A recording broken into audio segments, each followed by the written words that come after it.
नमस्कार दोस्तों, आप सभी का लॉ सीखो के दैनिक समाचार विश्लेषण में। तो आज हम 21 और 22 दिसंबर के जो न्यूज़ आर्टिकल्स हैं उनके बारे में बात करेंगे। आर्टिकल्स देख लेते हैं। कुल मिला के हम 5 आर्टिकल्स की बात करेंगे।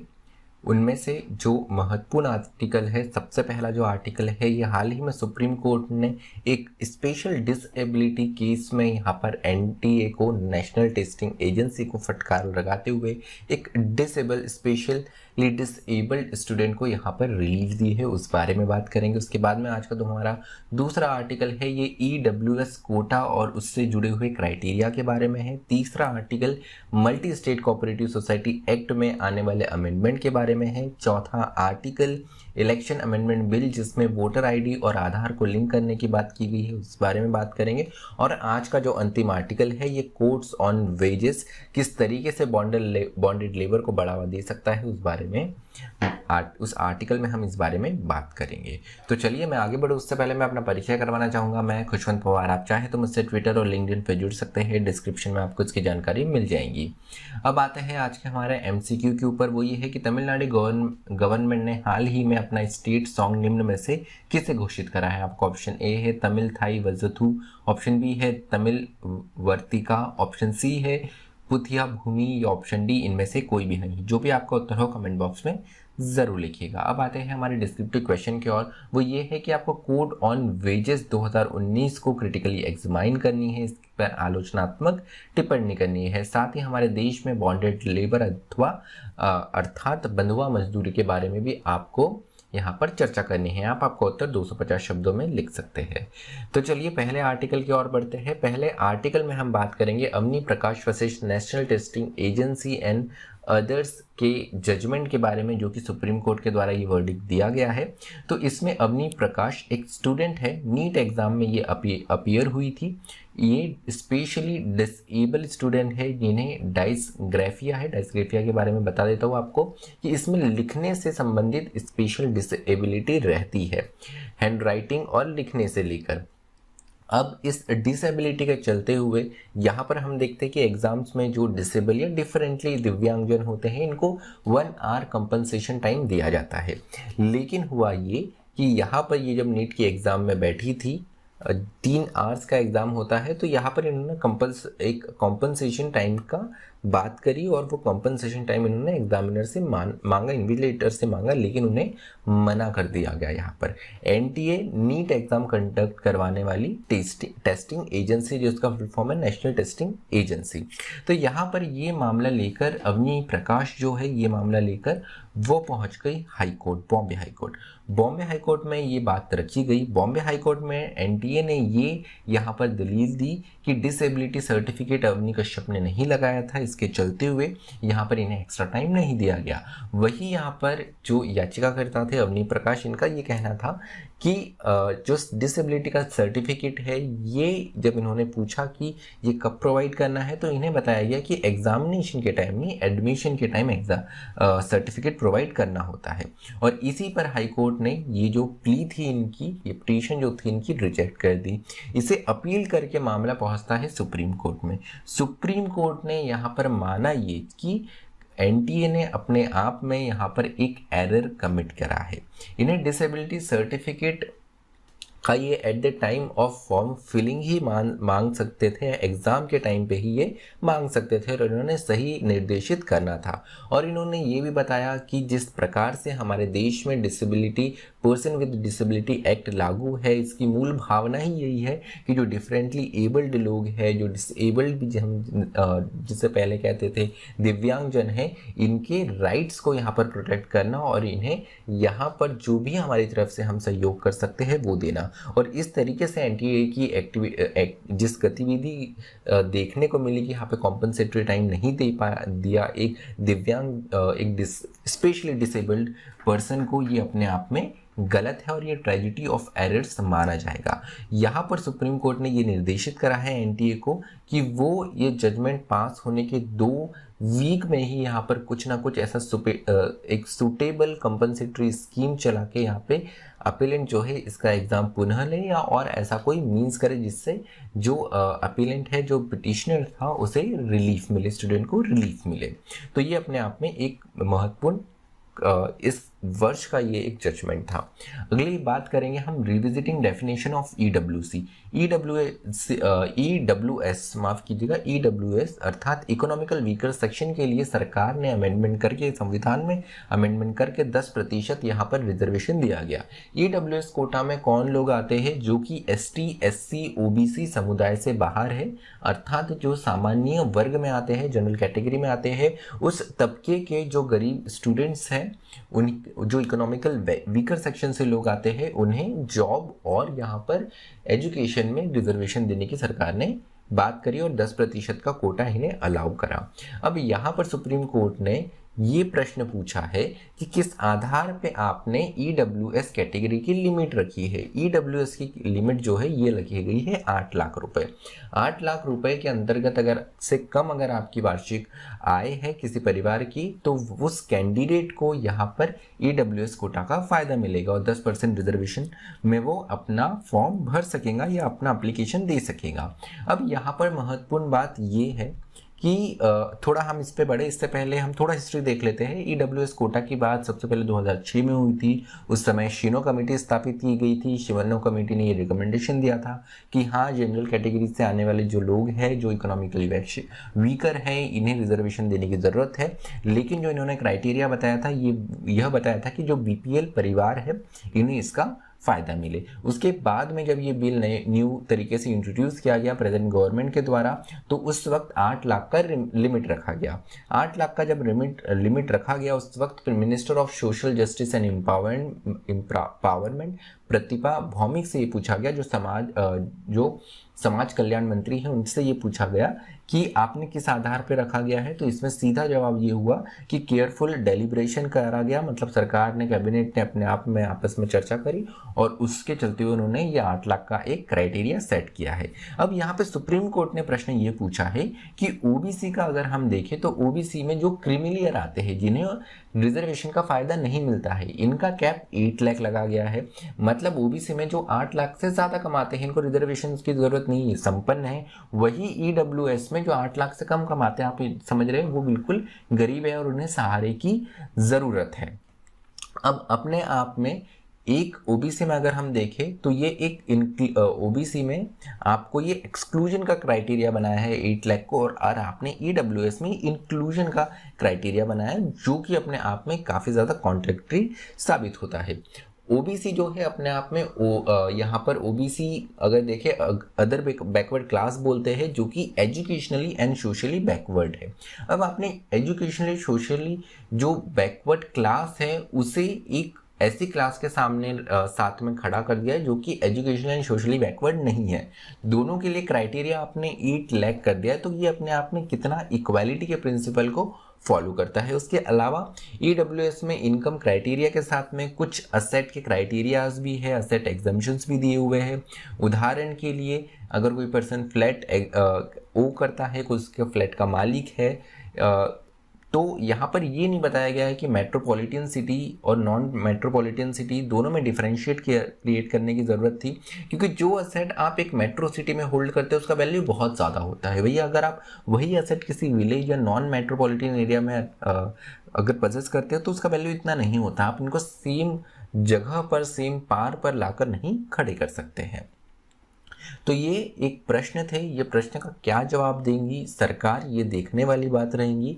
पहले सरकार इस मुद्दे पर बिल्कुल मान नहीं रही थी, अभी सरकार की तरफ से ये एक स्टैंड आया है कि हम इसे ज़रूर एक बार रिविजिट कर सकते हैं। तो देखते हैं इस मामले में सुप्रीम कोर्ट के सामने क्या अपना उत्तर फाइल करती है गवर्नमेंट, और इस पर गवर्नमेंट आगे चल के क्या फैसला लेती है। अगले आर्टिकल की ओर बढ़ते हैं, यह है मल्टी स्टेट कोऑपरेटिव सोसाइटी के बारे में। तो हाल ही में यूनियन होम और कॉर्पोरेशन मिनिस्टर, आपको बता दूं कि जो कोऑपरेटिव मंत्रालय है, जो सहकारिता मंत्रालय है, हाल ही में बना है। हमारे देश के union home minister Amit Shah, उनके पास में इसका चार्ज दिया गया है। तो ये देश के सबसे पहले सहकारिता मंत्री हमारे देश के हैं। अब हमारे देश में अगर हम कोऑपरेटिव सोसाइटीज देखें तो 2 प्रकार की होती है। एक होती है मल्टी स्टेट कोऑपरेटिव सोसाइटी, एक होती है state cooperative society. State cooperative society जो है ये राज्य सरकार के अधीनस्थ होती है। राज्य सरकार इसका पूरी निगरानी रखती है। रजिस्ट्रार ऑफ कोऑपरेटिव सोसाइटी होते हैं जो कि इनकी सारी गतिविधियां और इनसे जुड़ी हुए सारे मामलों को देखते हैं। वही जो एक कोऑपरेटिव सोसाइटी जो एक से अधिक स्टेट्स में हो तो उसे मल्टी स्टेट कोऑपरेटिव सोसाइटी बोलते हैं। अब ये जो मल्टी स्टेट कोऑपरेटिव सोसाइटी है इसके लिए एक यूनियन का गवर्नमेंट यूनियन लेवल पे पार्लियामेंट का पास किया हुआ एक कानून है, उसके अंतर्गत इन्हें multi state cooperative society act के अंतर्गत इन्हें रजिस्टर करना होता है। अब जैसे मैंने बताया कि राज्यों में रजिस्ट्रार जो है वो राज्य स्तर पर रहता है, रजिस्टर ऑफ कोऑपरेटिव सोसाइटी रहता है। वही मल्टी स्टेट कोऑपरेटिव सोसाइटी में यहाँ पर एक सेंट्रल रजिस्ट्रार होता है जो कि दिल्ली में बैठता है। बहुत अगर हम देखा जाए तो राज्यों में इनका कोई भी ऑफिशियल्स कई बार देखने को नहीं मिलता है। मतलब अगर आपको जस्टिस चाहिए, कुछ भी गड़बड़ होती है तो आपको डायरेक्ट दिल्ली ही रीच करना पड़ेगा, दिल्ली ही पहुंचना पड़ेगा, भले ही आप कहीं दूर केरल या तमिलनाडु या कोई नॉर्थ ईस्ट वाले राज्यों में रह रहे हैं, जो कि अपने आप में सबसे बड़ा डिसएडवांटेज है। अब यहाँ पर होम मिनिस्टर और जो हमारे कॉर्पोरेशन मिनिस्टर हैं उनकी तरफ से ये कहा गया कि हम मल्टी स्टेट कोऑपरेटिव सोसाइटी में अमेंडमेंट करेंगे। अमेंडमेंट करने की ज़रूरत ये है क्योंकि यहाँ पर पहली बात तो ये है कि स्टेट के लेवल पे आपको कोई रेमेडी नहीं मिल सकती है, दिल्ली में आपको जाना पड़ता है। उसके अलावा मल्टी स्टेट कोऑपरेटिव जो है इस पर पूर्णतः कंट्रोल बोर्ड ऑफ डायरेक्टर्स का रहता है। एडमिनिस्ट्रेटिव कंट्रोल इस पर लगभग नहीं के बराबरी ही है। अगर इंस्पेक्शन भी मल्टी स्टेट कोऑपरेटिव सोसाइटी में करना है तो यहाँ पर बोर्ड ऑफ डायरेक्टर और मेंबर्स से अप्रूवल यहाँ पर लेना पड़ता है। उसके अलावा बिना इनकी परमिशन से आप वहाँ पे इंस्पेक्शन नहीं कर सकते हैं। उसके अलावा बहुत सी पॉन्जी स्कीम्स है जो इन्हीं मल्टी स्टेट कोऑपरेटिव सोसाइटी के माध्यम से आई है। तो अमेंडमेंट में कुछ महत्वपूर्ण एक्सपेक्टेशंस है, क्या आ सकती है वो एक्सपेक्टेशंस ये है कि सेंट्रल गवर्नमेंट ने दिल्ली और स्टेट्स में मैन पावर जो है मल्टी स्टेट कोऑपरेटिव रजिस्ट्रार का बढ़ाने की आवश्यकता है।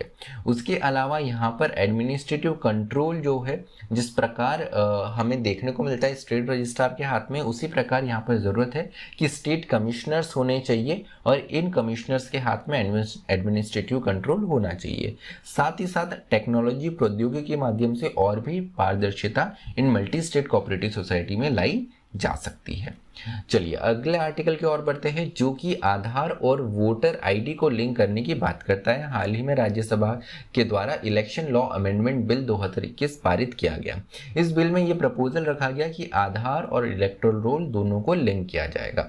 इसके बारे में कई फॉर में और अगेंस्ट में, मतलब इसके पक्ष विपक्ष में यहाँ पे प्रश्न और उत्तर दोनों सुनने को मिले। तो पहले देख लेते हैं सरकार का क्या पक्ष है, सरकार क्या पक्ष में इसके कह रही है। तो सरकार ने ये कहा है कि हमारे देश में बहुत सारे बोगस और यहाँ पर एरर से भरे हुए नेम्स हमारे इलेक्टोरल रूल्स में हैं। कई जगह डुप्लीकेशन भी देखने को मिलता है जिसके चलते हुए इलेक्शन में कई बार धांधलियों की भी आशंका हो सकती है। उसको देखते हुए हम ये इलेक्शन रिफॉर्म्स ला रहे हैं। अब यहाँ पर अगर हम देखें कि हमने बात करी कि इसमें वोटर आईडी और हमारे आधार कार्ड को लिंक करने की बात की गई है। अब सुप्रीम कोर्ट का अगर हम जजमेंट देखें तो जो सुप्रीम कोर्ट ने यहाँ पर इनरोलमेंट के लिए बताया कि ये प्योरली वॉलंटरी है। अगर आपको आधार कार्ड में रजिस्टर नहीं करना है तो ऐसा कोई कंपल्शन नहीं है। अब बात करते हैं विपक्ष ने क्या कहा इसके बारे में। वोटर आईडी और आधार कार्ड को लिंक करने की बात में ये कहा गया कि ये हमारे राइट टू प्राइवेसी, जो कि पुट्टास्वामी केस में बताया गया कि राइट टू प्राइवेसी आर्टिकल 21 का अभिन्न अंग है, इसका वायलेशन करता है। उसके अलावा यहाँ पे सिटीजन्स की प्रोफाइलिंग की जा सकती है कि वो किसको वोट दे रहे हैं, ये भी डर बताया गया विपक्ष के द्वारा। अब ये कितना सत्य अपने आप में ये देखने वाली बात रहेगी, लेकिन ये कमेंट विपक्ष की तरफ से आया। तो यहाँ पर हमको इसके पक्ष और विपक्ष दोनों ही चीज़ें जाननी ज़रूरी है। अब बात ये है कि बिल से जुड़ी हुई कुछ चुनौतियाँ हैं, वो चुनौतियों को हम यहाँ पर एड्रेस करते हैं। सबसे पहले ये है कि बिल में ये बताया गया है, किरण रिजिजू जो कि हमारे लॉ मिनिस्टर हैं, उन्होंने ये बिल टेबल रखा गया। उसके बाद में जब वो मीडिया से भी मुखातिब हुए, पार्लियामेंट में भी उन्होंने क्लैरिफिकेशन दिया कि ये लिंकेज करना कंपलसरी नहीं होगा।